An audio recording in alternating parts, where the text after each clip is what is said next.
गौ माता खेतवा में घूमे दिन रात हो, देखे गाँवों के लोग बड़ा अद्भुत बात हो। गौ माता के महिमा कोई ना जान पाई, जहाँ पड़े चरणवा खुशहाली हो ही जाई। 73 घन घन से खेतवा में डेरा डाले बाड़ी, गांव के नर नारी सब दर्शन करे आड़ी। मैया के कृपा से हर दुख दूर हो जाला, गौ माता के नाम से जीवन भर जाला।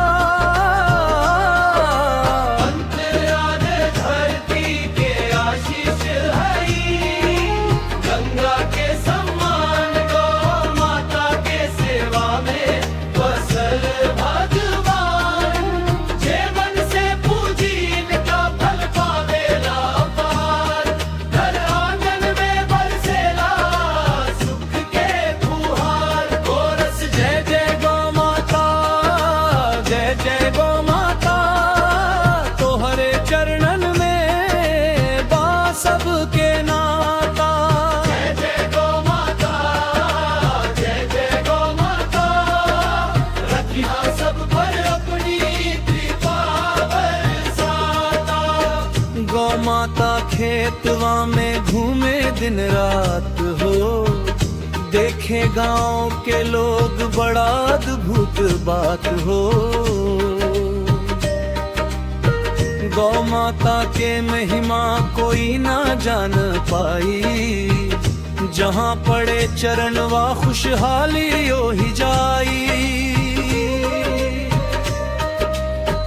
72 घंटा से खेतवा में डेरा डाले बाड़ी,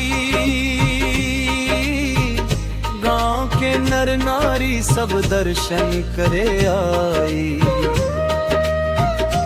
मैया के कृपा से हर दुख दूर हो जाला, गौ माता के नाम से जीवन भर जाला।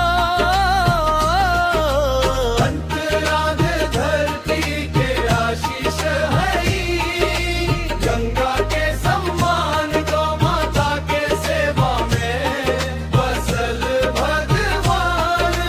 जीवन से पूजी इनका फल पावेला पवार, घर आंगन में बरसेला सुख के फुहार। कोरस जय जय गौ माता, जय जय गौ माता, तोहरे चरणन में बा सबके नाता। जय जय गौ माता, जय जय गौ माता, रखिया सब पर अपनी कृपा बरसाता।